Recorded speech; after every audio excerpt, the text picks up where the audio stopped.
As long as I don't hit the brake while on the power, I think we'll be fine. Hey everyone, welcome to today's video. This is going to be one of the ending episodes to the build of the Corvette series. The Corvette series itself isn't going to be over, but the build of the Corvette is basically ending relatively now. We're coming up on the third session of the dyno. Lots of questions, not a lot of answers as to why we're here. We're going to do some talking with Josh that's going to clear up all the questions and all the reasons for everybody. Luckily, through hard times, you end up having to find and make relationships with new people that basically help you solve the problem. And through that, we've met guys like Mitch Poulin at Poulin Spec Engines from New Zealand. He is a FDF products runner, and we've known him. He has the tallest drift engine in the world with a massive supercharger spinning it to 9,000 RPM. But he basically recognized that the cam spec of this engine that we had was the whole reason as to why the second engine didn't make the power that we needed it to. Within that, we also have gotten deeper roots with the Link ECU guys that know this software the best, and we've linked up with Forrest for tuning on this session. We've got guys like Ziad from Dubai that helped us with the PDM programming. Everyone coming together is what's going to make this possible, and you can kind of tell before something happens if it's gonna go well or not. It's like energy, something like, I don't know. Sometimes you can feel that something isn't gonna work out before it happens, and then inevitably it doesn't. This time we have good feelings about everything now that we've done our due diligence, but this is the day that I take the Corvette back and it does all of the impressive things that we needed it to do. Let's do it. Okay, so we're on the rollers. Chris had to do a couple mods with Forrest from Link ECU, and we are just about ready to test the new cam from Mitch, run this car on the dyno with nitrous. News to me, I'm gonna be the one driving, so that'll be interesting. I'll try to set up the camera so that you can see how badly I messed that up for the first couple pulls. That's it, we're just about ready to go live. This is the screen of the dyno. Use this keyboard to engage and disengage the brake and to start the log. And yeah, I'm gonna be chilling in here. We have the nitrous plate in behind here that's all set up. We're starting with a 150 shot, conservatively, seeing how everything goes, seeing how it likes the nitrous. Yeah.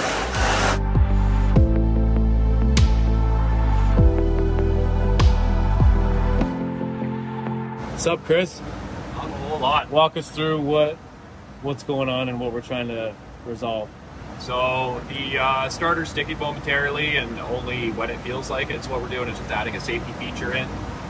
Forrest is taking care of that for us. Is putting an RPM limit controlled by the ECU to shut power down to the output, just in case anything tries to overcycle on us. Basically, what Chris is saying is this car has a lot of electronics, all operated through the CAN network. We've got one little thing where the starter slightly engages for a little too long, and you can kind of hear the wheel whine.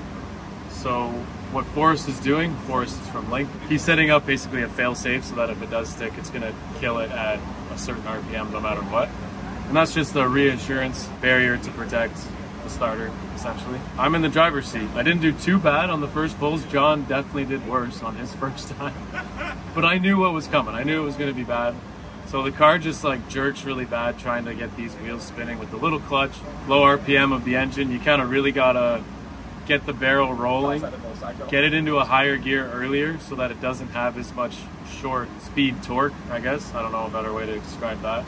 The faster you get it into fourth gear, the easier and smoother it is. And then yeah, I did a pull. I forgot to hit the brake for a bit, so it was just spinning for a little too long. We'll figure it out though. As long as I don't hit the brake while on the power, I think we'll be fine. No, probably break something. Burnouts. You can hit the dyno brake, you just can't hit the car brake. No, I will never hit the car brake, I know that. But I forgot to hit the brake, and then I forgot to push the clutch in, so the drum was keeping the engine rotating, which can't be good with the throttle closed. Yeah, we're figuring it out. It'll become habit. It's the first time I feel like an imposter trying to dyno a car on the roller, but you know, this is how you learn stuff, so.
Okay, that is pretty much it. I was in the car the whole time, so I didn't really get a chance to do much vlogging. We did a lot of pulls. I'll probably throw a couple of them in there. We had a successful session. The car made 788 wheel and 707 foot-pounds of torque with a small shot of nitrous. It's a ton of power. Well, the injectors were at 90% duty cycle. So there's two solutions for that. We either increase the size of the injector or we add a wet spray, basically a fuel nozzle that sprays with the nitrous so that we can run a larger shot, because that was a 150 shot. The car picked up about 180 horsepower and 150 foot-pounds of torque with that. Without nitrous, we made 646 wheel. So that's it. Josh, do you want to go over anything with? Yeah, we'll go outside. Okay, so Josh and I will go over the challenges, the solutions that we had to come up with to overcome them, which involved a couple very important people. And then, you know, what you learn from building things that are kind of testing the limits of your knowledge and, you know, your ability. Ultimately, it increases your ability and your knowledge. So from here on out, it'll always be better. But definitely big shout out to Link ECU with all the help and support that they've offered us. We were on with Forrest for like 4 or 5 hours. So I'll be seeing him this weekend in Utah as well. So yeah, let's talk about what we did initially and where we are now. We went way different on this engine setup. The S14, we called Old Faithful, now we joke around, it just keeps going and going and going. That's a hydraulic engine, 440Q, 13-1 compression. Very simple, but it works. He beats the shit out of it anyways. But this engine, we tried new heads, we tried new intake, we tried new cam, etc., etc., etc. And I'll be honest, at the beginning of the season, we had a major part failure. And we scattered the bottom end. It is what it is. You learn. Still, that's all in the past. We moved on, we rebuilt. The car is nice and healthy now. We've done more and more checks. We're being a lot more thorough with things, but that's just being preventative. Did learn a lot when it comes to cam setup in the drift car, and big shout out to Mitch Poulin. He's been constantly talking to me for 2 weeks. Great dude, super knowledgeable. He's been here, he's been staying awake late, waking up early because he's in Australia. Helped us out huge there. Link, same thing for us. He stepped in, a big step up for the tuning. We're all learning. Even my tuner here at BMS Tuning, he's learning the Link software, and it's all part of the stage. This is us trying to push boundaries, trying to push engines harder, and now I've learned from it too. Nitrous, woke it right up. So that'll be a new test thing in the track, and then we'll go from there. Yeah, so what happened with the nitrous, which was overall it gained like 180 horsepower or something. But what the craziest thing was is the torque curve goes from at 3,000 to 3,500 RPM, goes up to 700, and then it just stays at 700 the whole time. And I'm like, you know what I always had issues with NA setups in the S14? The bottom end power under recovery. So recovery is when you're chasing and the lead driver does a big brake check or does something and you have to brake the car and then recover.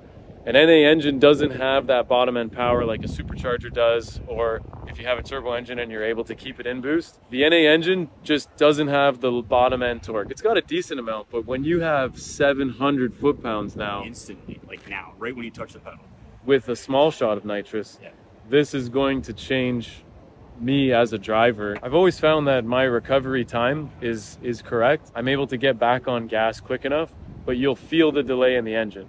So I can't imagine the kind of driver I will be when I react and then there is no delay. And that's kind of what this nitrous is going to do. A lot of people say that nitrous makes a huge difference for them and it did whatever to their driving, but this is going to be my experience. And we're going to test that theory. The graph is showing that it's going to do wonders for me. So I'm glad that we're able to make this video at the end of this dyno session. Oh, me too. I mean, we now have new friends. We know a lot more. I probably learned more today than I have in the last 5 years, talking with Forrest and going over nitrous and everything that has to do with setting up the car, why he's doing certain changes, and I was a sponge today, so I'm happy about that. We're gonna load the car up and tomorrow is test day. So you guys are actually gonna see, I'm gonna see what this car does on a track, and I can't wait for that. It's been a long time coming, and this car is probably gonna be debuting at the World Tour in about 2 weeks. So you guys have that to look forward to. The content's gonna be great from here on out. Thank you guys for watching. We are out of here, loading this up and on our way. See you guys.